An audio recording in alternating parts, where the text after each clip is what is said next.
제주항공 여객기는 최후의 수단인 동체 착륙으로 활주로에 비교적 안정적으로 착륙을 했습니다만 179명의 목숨을 지켜내지는 못했습니다. 결정적인 원인으로 둔덕의 콘크리트 구조물이 지목되고 있는데요. 저희가 키워드로 살펴보겠습니다. 첫 번째 키워드, 콘크리트 벽이 왜 그곳에 있는가라는 그런 부분인데요. 네, 관련해서 국토부 관계자의 설명부터 듣고 와서 자세한 이야기 나눠보겠습니다.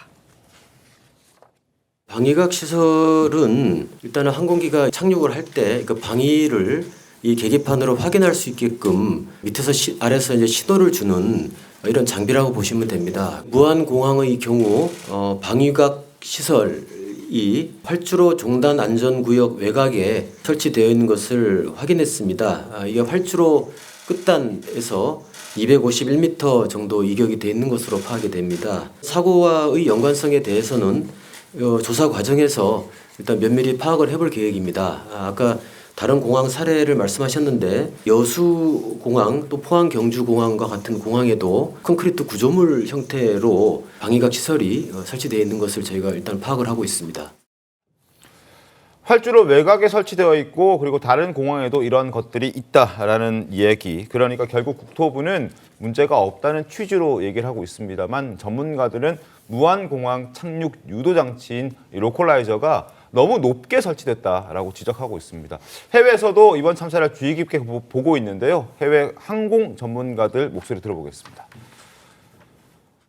Start to slide the runway, and then it skirted the runway and it hit the localizer antenna. And here I have the questions for those who built this antenna. Why is it so freaking robust? The airplane was stopped by this concrete, reinforced concrete, just immediately. Just look how thick this wall really is. And also there was the ground on the top, so 네, 지금 들려드린 것처럼 이 관계자는 무안항공 로컬라이저를 받침하고 있는 둔덕이 콘크리트로 되어 있고 너무 두껍게 설치가 되어 있다. 이런 부분을 지적을 한 건데요. 네. 김현덕 교수님 나와 계십니다. 원래는 이 항공 활주로에 로컬라이저가 어느 위치에 어떻게 설치가 돼 있어야 하는 겁니까? 예, 이번 그 무안공항 같은 경우는 그 활주로 상태가 이렇게 경사가 지어져 있습니다. 그래서 예. 런웨이 1구 부분이 5m가 런웨이 제로한 그 엔더브 런웨이하고 5m 차이가 높이로 치면 5m 정도 차이가 난다는 거죠. 발생이 되고 있기 때문에 활주로 이렇게 경사가 져 있기 때문에 로컬라이저를 이제 설치를 하기 위해서 구조물을 세워놓은 다음에 그 위에다가 로컬라이저 안테나를 설치한 상태가 되겠습니다. 네.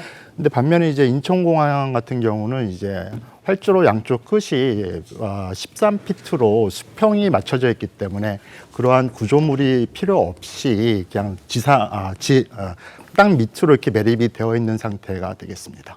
그러니까 그 5m 높이를 맞추기 위해서 예. 둔덕을 설치했는데 그 둔덕이 이제 콘크리트 설치되어 있다. 예, 지금 이런 말씀이신 건데. 자, 저희가 지금 그래픽을 좀 준비를 했습니다. 콘크리트 구조물이 왜 여기에 있는가. 지금 보시면 비행기가 충돌하는 곳, 바로 이 둔덕이라는 곳인데 높이가 2m고 지금 이 길이는 40m 정도 됩니다. 그리고 폭이 4m 정도 되는데 지금 이 모래더미, 흙으로 덮어진 곳 안쪽에 콘크리트 구조물이 있는 겁니다. 그러니까 흙이라면 쉽게 비행 동체가 이걸 뚫고 지나갈 수도 있었을 테지만 단단한 콘크리트가 구조물이 여기에 있었기 때문에 충격이 굉장히 컸다. 그래서 화재가 발생했고 반파가 됐고 지금 꼬리 부분만 남은 상태, 나머지 부분들은 지금 다 부서진 그런 것들 때문이다라는 지적들이 나오고 있습니다. 그리고 법적으로 봐도 최저는 그렇지 않습니까? 저희가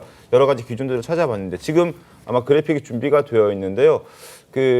이 높이는 2m가 굉장히 높은 편에 속한다고 합니다. 그러니까 이 불법 장애물이 없어야 되는 것이 당연한 것인데 혹시라도 설치를 한다면 그 물체는 지반보다 7.5cm, 그러니까 손가락 길이 정도 되는 높이 정도만 설치가 가능하고 그 이상 넘어간다면 이건 불법이다라는 겁니다. 그리고 구조물을 세우더라도 부러지기가 쉬운 구조로 세워져야 된다. 만약에 사태를 대비해서 이렇게 충돌하는 경우가 발생했을 때 뚫고 지나갈 수 있게끔 만들어져야 된다는 건데 그게 전혀 지켜지지 않은 그런 상황입니다. 그리고 굉장히 높다, 둔덕도.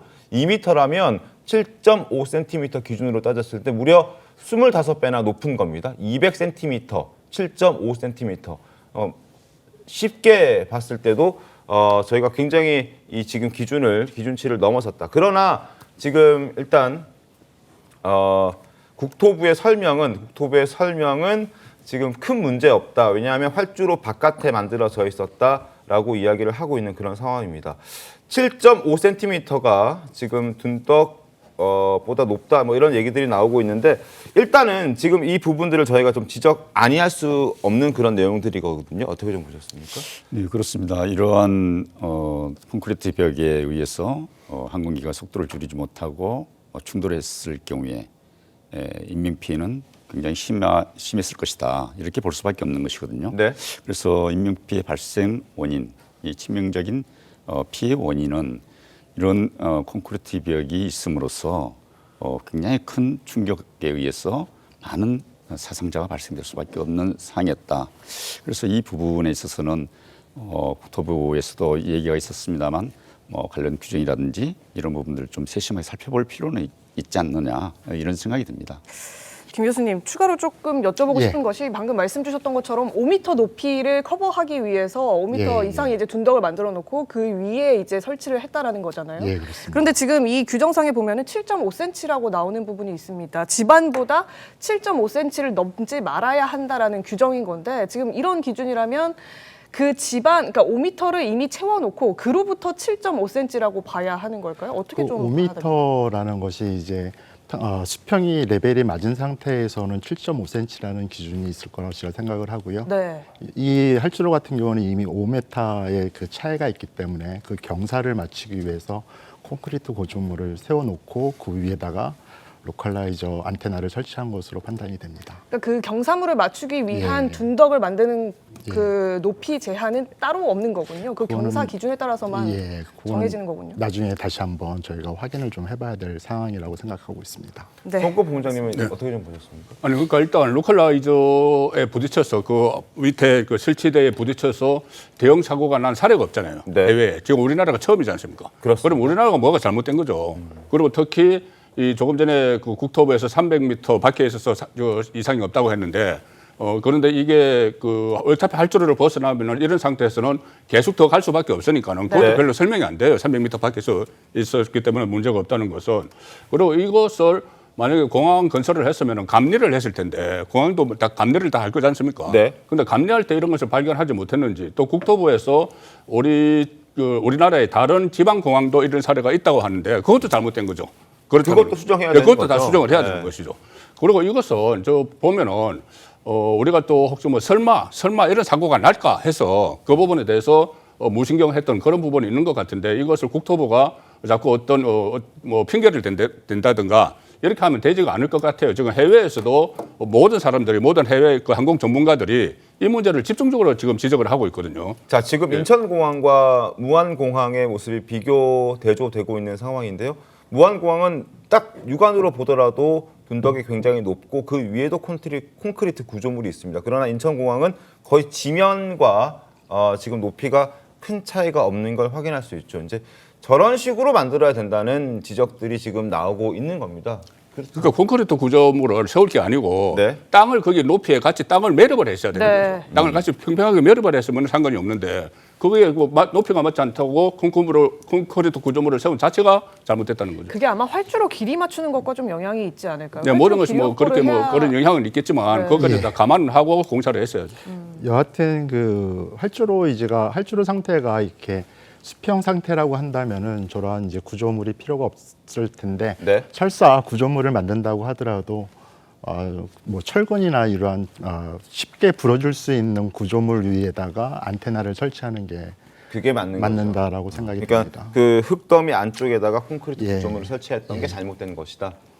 예, 그 쉽게 부러질 수 있는 그 집안을 마련해 놓고 그 위에다가 안테나를 설치하는 게 맞는 것 같습니다. 이를테면 집안이 좀 평탄하지 않은 곳이라면 철근 구조로 세우는 게 조금 불합리하다고 봐야 하는 거겠죠? 예, 그래서 콘크리트가 아닌 부러질 수 있는 다른 공항 같은 경우는 금속 타워를 이용을 해서 그 위에다가 로컬라이저를 설치하는 것도 있습니다. 그러니까 그쪽은 이제 평탄한 지형이기 때문에 바로 이렇게 철근을 세워도 무방하지만 무한항공은 그게 조금 안 됐던 것 같다.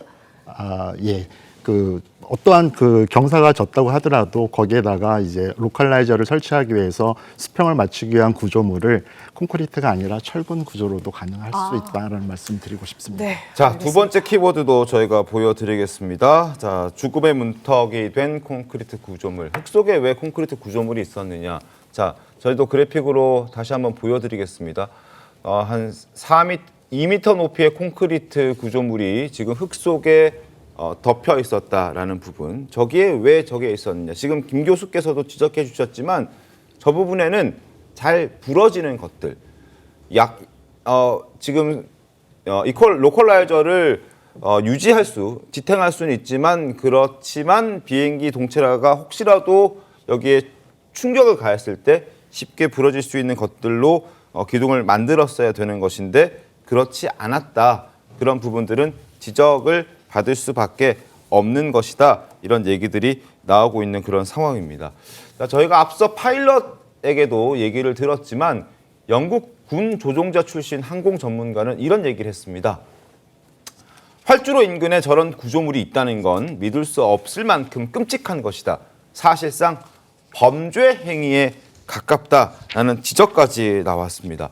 신현영 의원님이 어떻게 좀 보셨습니까? 네, 정말 생각해 보면은 그 콘크리트의 단단한 구조물이 없었다면 비행기가 멈추지 못했더라도 이렇게 큰 충격이 아닌 어느 정도 서서히 정말 가속을 밟다가 속도가 제어되면서 이렇게 큰 인명사고로 연결되지는 않았을 것 같다. 네. 큰 충격으로 인해 갖고 결국에는 순간적으로 화재가 발생하면서 폭파가 됐고 그러면서 지금 많은 사람들이 사망을 하면서 지금 신원 인식도 안 되는 거기 때문에 왜 이런 콘크리트 구조물을 세울 수밖에 없었는가에 대해서 당연히 진상조사와 규명이 돼야 될 필요가 있다고 생각을 하고요. 말씀하신 것처럼 수평적인 지대가 아니라 정말 이 경사가 있는 부분이었기 때문에 그게 예외적으로 그렇게 될 수가 있는 건지에 대해서는 아직까지 저희는 납득을 하지 못합니다. 그리고 또 여러 보도를 통해서 활주로의 끝과 그리고 로컬라이저의 거리에 대한 안전거리에 대한 문제점도 얘기를 하는데 보통은 여러 기구에서 국제민간항공기구 등 300m 이상의 안전거리를 확보하라고 돼 있는데 네. 유독 무안공항만 이 264m 정도로 300m 미만이었기 때문에 이런 부분에서의 제대로 된 공항 설계에서의 규격과 안전지침을 준수한 것이냐에 대한 의문을 줄 수밖에 없고요. 네. 만약에 준수를 했다 하더라도 그럼 우리나라의 그런 기준들이 허술한 것은 아닌가에 대해서도 제도적으로 다시 한번 국회에서도 들여다볼 필요가 있다라는 면에서 이번 큰 사건을 계기로 해서 다시 한번 안전불감증이나 안전에 대한 정비를 할 수 있는 계기가 꼭 필요하다라고 생각이 듭니다. 알겠습니다.